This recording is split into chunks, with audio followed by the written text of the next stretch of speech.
విజయవంతంగా ముగిసిన business expo and summit.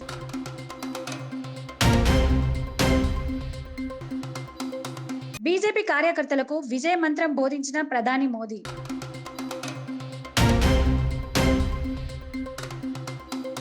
సంగారెడ్డిలో నెల్లూరు పెద్దిరెడ్డి చేపల పులుసు.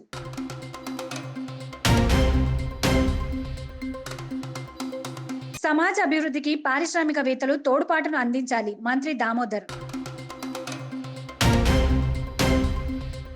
శనివారం కలెక్టరేట్ సమావేశ మందిరంలో జిల్లా కలెక్టర్ వల్లూరి క్రాంతితో కలిసి సిఎస్ఆర్ నిధుల సేకరణపై అధికారులు, పరిశ్రమ ప్రతినిధులతో సమావేశం నిర్వహించారు. జిల్లా అభివృద్ధికి సిఎస్ఆర్ నిధులు సేకరించాలని రాష్ట్ర వైద్య ఆరోగ్య శాఖ మంత్రి దామోదర్ రాజనరసింహ సంబంధిత శాఖల అధికారులకు, పరిశ్రమల ప్రతినిధులకు సూచించారు. ఈ సందర్భంగా మంత్రి మాట్లాడుతూ జిల్లాలోని పరిశ్రమల యాజమాన్యులు, కార్పొరేటర్ సోషల్ రెస్పాన్సిబిలిటీ కింద జిల్లా అభివృద్ధికి సిఎస్ఆర్ నిధులు వినియోగించేలా చూడాలన్నారు. సిఎస్ఆర్ నిధులను వైద్య, విద్య సదుపాయాల కోసం ఖర్చు చేస్తామని తెలిపారు. ముఖ్యంగా హాస్టల్స్, ఆసుపత్రులు, అదనపు తరగతి గదులు, విద్యా సంస్థలు, ఆసుపత్రులలో కావాల్సిన ఇన్ఫ్రాస్ట్రక్చర్స్ కోసం వినియోగించేలా చూడాలన్నారు. జిల్లాలోని ఆయా పరిశ్రమల యాజమాన్యులు సిఎస్ఆర్ కింద ఇవ్వాల్సిన నిధులు, ఇప్పటి వరకు ఇచ్చినవన్నీ, ఇంకా ఇవ్వాల్సిన బకాయిలపై దృష్టి సారించాలన్నారు.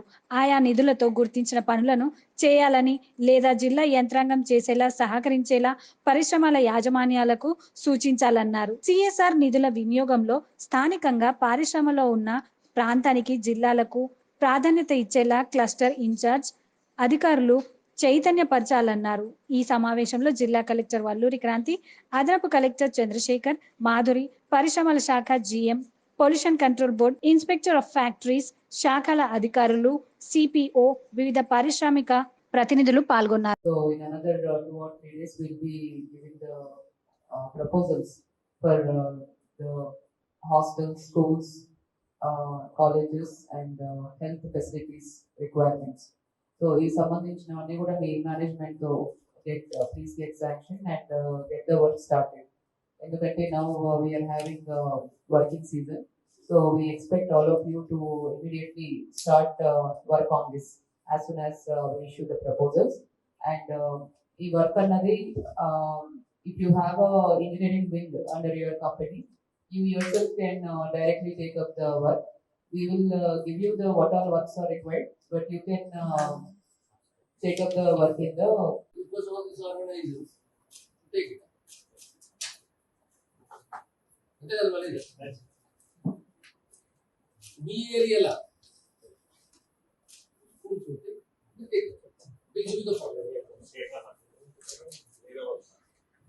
సార్ జైకాబాద్ లో model school sir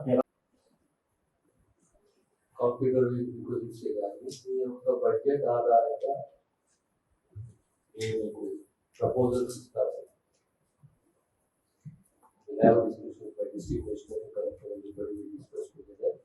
You come forward with the proposals and hopefully you get the proposals and let us implement current year. Because when you substitute academic year money would have somewhere how to we review the proposals. You could discuss with your head office and come back and give us a reply for the start of the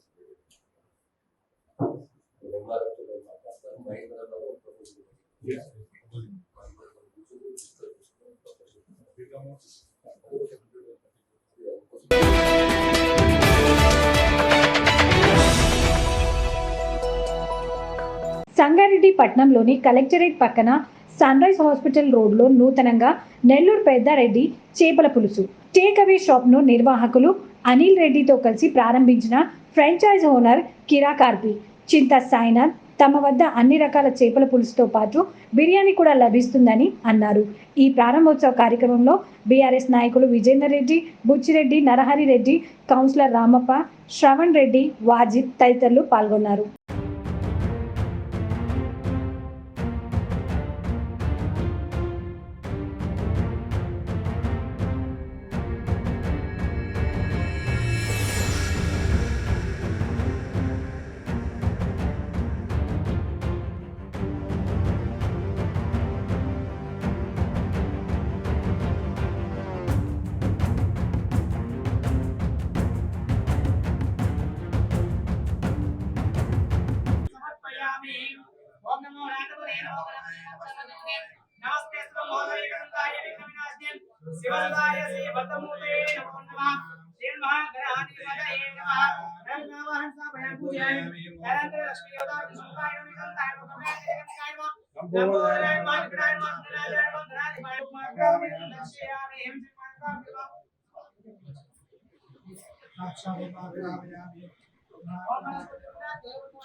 నా పేరు ఆర్పి అండి.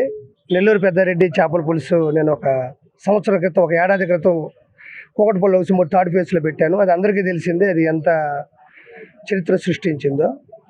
దాని తర్వాత అమీర్పేట, మణికొండ, ఇప్పుడు కాజాగూడ సంపూర్ణ super market పక్కన, తర్వాత తిరుపతిలో ఒక 5 బ్రాంచులు, మొన్న వైజాగ్లో, విశాఖపట్నంలో 3 బ్రాంచులు స్టార్ట్ చేసాం.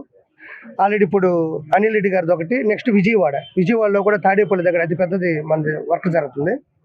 సో ఈ నెల్లూరు పెద్దారెడ్డి చేపల పులుసు పెట్టిన తర్వాత అనిల్ రెడ్డి గారు చాలాసార్లు అప్రోచ్ అవ్వడం జరిగింది.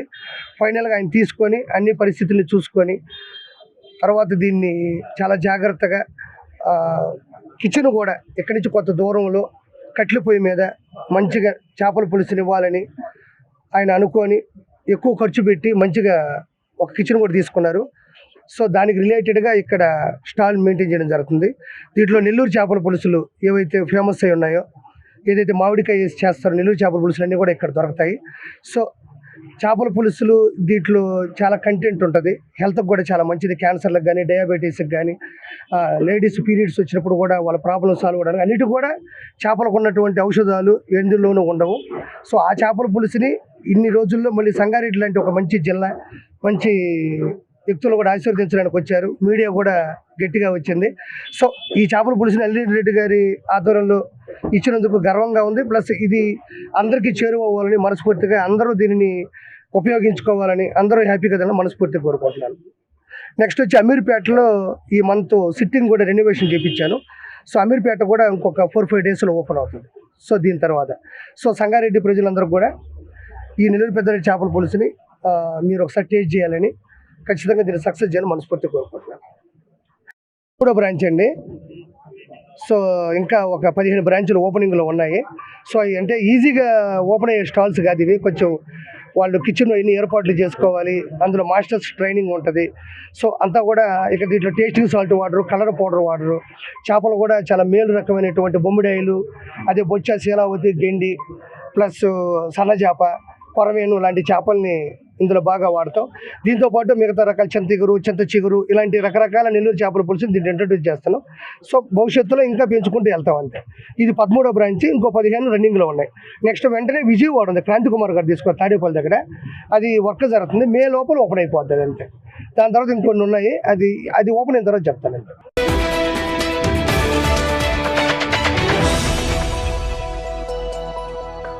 ఢిల్లీలోని భారత మండపంలో నిర్వహిస్తున్న భారతీయ జనతా పార్టీ జాతీయ మండలి సమావేశంలో ప్రధాని నరేంద్ర మోదీ బీజేపీ కార్యకర్తలను ఉత్తేజపరిచారు. రాబోయే 100 రోజులు వారు ఉత్సాహంతో పనిచేయాలని పిలుపునిచ్చారు. ఈ సమయంలో ప్రతి ఓటరుకు చేరువ కావాలన్నారు.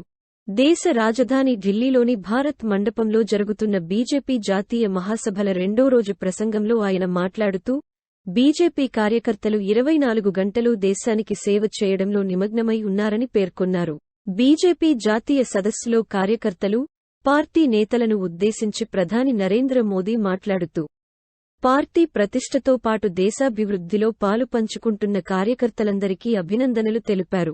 బీజేపీ కార్యకర్తలు ఏడాదిలో ప్రతిరోజూ దేశానికి సేవ చేసేందుకు ఏదో ఒకటి చేస్తూనే ఉన్నారన్నారు. బీజేపీ కార్యకర్తలు 24 గంటలు దేశం కోసం కష్టపడుతున్నారన్నారు. కానీ ఇప్పుడు అసలు సమయం వచ్చింది. 100 రోజులు కొత్త శక్తితో, కొత్త ఉత్సాహంతో, కొత్త విశ్వాసంతో పనిచేయాలని పిలుపునిచ్చారు. ప్రస్తుతం ప్రతిపక్ష నేతలు కూడా ఎన్డీఏ 400 దాటిందంటూ నినాదాలు చేస్తున్నారు. ఈ దేశాన్ని భారీ కుంభకోణాలు, ఉగ్రవాదం నుంచి బీజేపీ విముక్తి చేసింది. మనం శివాజీని నమ్మేవాళ్లం. దేశానికి సేవ చేసేందుకు బీజేపీకి అత్యధిక సీట్లు వస్తాయని మోదీ ధీమా వ్యక్తం చేశారు. साथियों, पिछले 10 वर्षों में भारत ने जो गति हासिल की है, बड़े लक्ष्यों को प्राप्त करने का जो हौसला पाया है, यह अभूतपूर्व है साथियों. और इसलिए नहीं कि मैं कह रहा हूं, दुनिया गाजे बाजे के साथ बोल रही है. भारत ने आज हर क्षेत्र में जो ऊंचाई हासिल की है, उसने हर देशवासी को एक बड़े संकल्प के साथ जोड़ दिया है. और ये संकल्प है विकसित भारत का. अब देश न छोटे सपने देख सकता है और देश न अब छोटे संकल्प ले सकता है. सपने भी विराट होंगे, संकल्प भी विराट होंगे. और ये हमारा सपना भी है, हम सबका संकल्प भी है कि हमें भारत को विकसित बनाना है.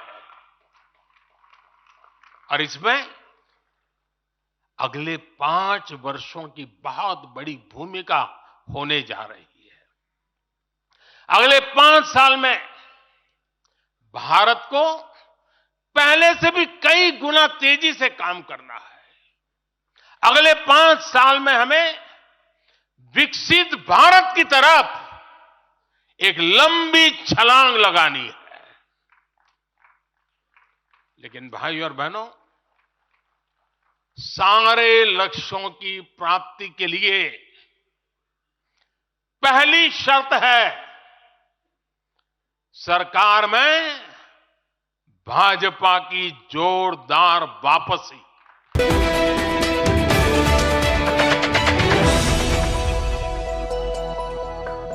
సంగారెడ్డి పట్టణ కేంద్రం ఐటీఐ అహ్మద్ నగర్ లోని ఎంఎం క్లాసిక్ గార్డెన్ లో Rifah chamber of commerce and industries వారిచే నిర్వహించిన బిజినెస్ ఎక్స్పో అండ్ సమ్మిట్ ను Rifah chamber of commerce and industries రాష్ట్ర అధ్యక్షుడు మొహమ్మద్ యూసుఫ్ అలీ ఖాన్ తో కలిసి ప్రారంభించిన జమాతే ఇస్లామీ హింద్ రాష్ట్ర అధ్యక్షుడు M K M Zafar, Rifah chamber of commerce and industries Karnataka president Mumtaz. ఈ సందర్భంగా వారు మాట్లాడుతూ, ఈ సమ్మిట్ కి హైదరాబాద్ మరియు ఇతర రాష్ట్రాల నుండి వివిధ రకాల బిజినెస్ స్టాల్స్ ఏర్పాటు చేయడం జరిగిందని అన్నారు. ఎంతో అనుభవం ఉన్న వ్యాపారవేత్తలు తమ సలహాలను, సూచనలను అందించడం జరిగిందని తెలిపారు. ఈ సమ్మిట్ విజయవంతం కావడానికి సహకరించిన ప్రతి ఒక్కరికి కృతజ్ఞతలు తెలిపారు. ఈ కార్యక్రమంలో జిల్లా అధ్యక్షుడు సుజావుద్దీన్, పట్టణ అధ్యక్షుడు షేక్ వసీయుద్దీన్, జేఐహెచ్ నాయకులు, సభ్యులు, వ్యాపారవేత్తలు పాల్గొన్నారు.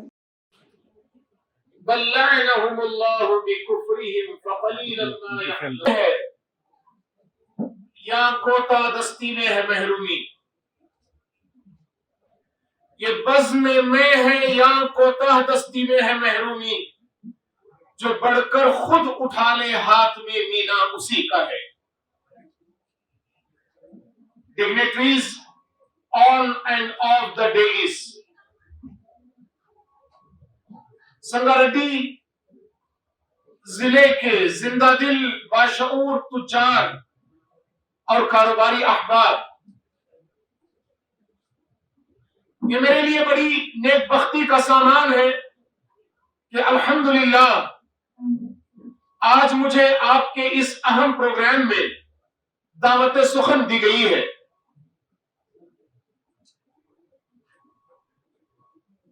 मैं जब भी बिजनेसमैन से गुफ्तगू करता हूं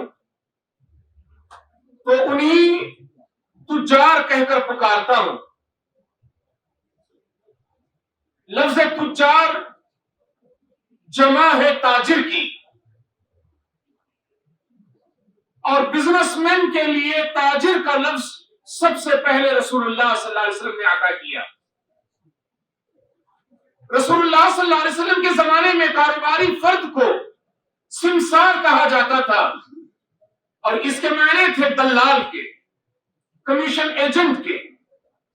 उस वक्त कारोबार महज कमीशन और कमीशनिंग एजेंसी पर मुश्तमिल रहा करते। रसूलुल्लाह सल्लल्लाहु अलैहि वसल्लम ने सिमसार के लफ्ज को ताजिर के लफ्ज से बदलकर इंसानियत को यह दर्ज दिया कि तिजारत न सिर्फ एक दुनियावी पेशा है बल्कि यह आखिरत की तैयारी का भी सामान है। रसूलुल्लाह सल्लल्लाहु अलैहि वसल्लम ने इस लफ्ज के इस्तेमाल के जरिए दुनिया को आखिरत से मिलाया, कमाई को हलाल कमाई के साथ मिलाया। कमाई के अंदर मौजूद रैशनल लॉजिकल एस्पेक्ट्स को इमोशनल और इंटेलेक्चुअल एस्पेक्ट्स के साथ मिलाया। अकली और फिक्री चीजों को रसूलुल्लाह सल्लल्लाहु अलैहि वसल्लम ने जज्बात और इखलास के साथ मिलाया। इस लफ्ज ताजिर के अंदर एक शऊर है, एक आगही है, एक कॉन्शियसनेस है। इस लफ्ज ताजिर के अंदर एक बेदारी है, एक बेदार मगजी है, जीने का जज्बा और हौसला है, खड़े होने के लिए आमादे जान की कैफियत पाई जाती है। यह ताजिर होता है। आप गौर कीजिए, यह आवाज आपके दरमियान उस वक्त उठाई जा रही है जिस वक्त के पूरी उम्मत इस मुल्क में ज़बूहाली और डिग्रेडेशन की कैफियत से दो चार है। ऐसे हालात में जबकि मौलाना हाली रहमतुल्लाहि अलैहि ने इस उम्मत के अहवाल, कैफियत और वेयरअबाउट्स का जायजा लिया तो फरमाया कि अगर इस दुनिया में एक टॉल टावर किसी को मिल जाए, बुर्ज खलीफा से भी बड़ा टावर किसी को नसीब हो, और उस पर कोई इंसाइटफुल पर्सनैलिटी, अक्ल और दानिश रखने वाली शख्सियत खड़े हो, और फिर वो वहां से उस पूरी दुनिया का नजारा करे, तो वो शख्सियत देखेगी कि उस दुनिया में उसे हर जगह पर हजारों खूबसूरत चमन भी नजर आएंगे, बागात नजर आएंगे। फिर मौलाना हाली फरमाते हैं कि उन हजारों खुशनुमा दिलकश बागों के दरमियान एक उजड़ा सा चमन भी दिखाई देगा। ये चमन, वहां से उठने वाली आवाज ये बता रही होगी कि ये कोई और चमन नहीं है, ये चमन तो इस्लाम का चमन है। मौलाना हाली के अल्फाज में सुनिए, मिले कोई टीला अगर ऐसा ऊंचा कि आती हो वहां से नजर सारी दुनिया, चढ़े उस पे फिर एक खिरदमंद दाना कि कुदरत के दंगल का देखे तमाशा, तो कौमों में फर्क इस कदर पाएगा वो कि आलम को ज़ेरो ज़बर पाएगा वो देखेगा हर सू हजारों चमनवा, बहुत ताज़ा तर सूरते बाग़ रिज़वा। फिर एक बाग देखेगा उजड़ा सरासर, जहां खाक उड़ती है हर सू बराबर, नहीं ताजगी का कहीं नाम जिस पर, हरी टहनियां झड़ गई जिसकी जलकर, ये आवाज पे हम वहां आ रही है कि इस्लाम का बागे वीरा यही है। मोहतरम सामीन किराम, एक साहिब इल्म व बसीरत बयान करते हैं कि इंसान को जो प्यास लगती है उसकी 4 लेवल्स हैं। इंसान को लगने वाली प्यास की पहली लेवल वो है जब आदमी इतना प्यासा हो जाए कि उसे आसमान और जमीन धुआं किसी कैफियत दिखाई दे, वो परेशान और हरासा हो, उसकी तबीयत उसका साथ देने न लग जाए, ये प्यास की पहली सतह है।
బ్రదర్ ముంతాజ్ గారు బెంగళూరు నుంచి విచ్చేసినారు. ఆయన Rifah chamber of commerce Karnataka president మరియు యూసుఫ్ అలీ ఖాన్ సాబ్ ఈయన తెలంగాణ ప్రెసిడెంట్. ఇక్కడ సంగారెడ్డిలో జరుగుతున్నది బిజినెస్ ఎక్స్పోకి వచ్చారు. ఇక్కడ మొత్తం 60 స్టాల్స్ ఉన్నాయి, డిఫరెంట్ బిజినెసెస్. ఇందులో చిన్న పెద్ద అన్ని మ్యానుఫ్యాక్చరింగ్ కంపెనీస్ ఇక్కడ పార్టిసిపేట్ చేస్తున్నారు. ఇందులో మొత్తం సంగారెడ్డి డిస్టిక్ కాకుండా బిదర్, తర్వాత అలాగే మహబూబ్ నగర్, నిజామాబాద్ చుట్టుపక్కల డిస్ట్రిక్ట్స్ నుంచి కూడా వాకిన్స్ వస్తున్నారు. వాళ్ళు కూడా చిన్న బిజినెసెస్ చేసే వాళ్ళు కూడా ఇక్కడ వస్తున్నారు. వాళ్ళు ఇక్కడ వచ్చిన మ్యానుఫ్యాక్చరర్స్ నుంచి వాళ్ళు నెట్వర్కింగ్, వాళ్ళు ఎలా మ్యానుఫ్యాక్చరింగ్ చేస్తున్నారు, వాళ్ళకి ఏమైనా అవసరం ఉంటే వాళ్ళు కూడా చూస్తున్నారు. ఈ విధంగా మేము ఇక్కడ ఫస్ట్ ఇది సంగారెడ్డిలో రిఫా ఛాంబర్ ఆఫ్ కామర్స్ ఎక్స్పో ఇప్పుడు నడుస్తుంది. సేమ్ ఇదే విధంగా నెక్స్ట్ మహబూబ్ నగర్, దాని తర్వాత నిజామాబాద్, దాని తర్వాత వరంగల్, కరీంనగర్లో కూడా మేము ఈ విధంగా సేమ్ ఈ టైప్లో ఎక్స్పో మేము చేస్తున్నాము. తర్వాత ఫైనల్గా హైదరాబాద్లో ఇన్షాల్లా మేము గ్రాండ్ ఎక్స్పో కండక్ట్ చేయబోతున్నాము. ఇది రిఫా యొక్క స్మాల్ డిస్ట్రిబ్యూషన్.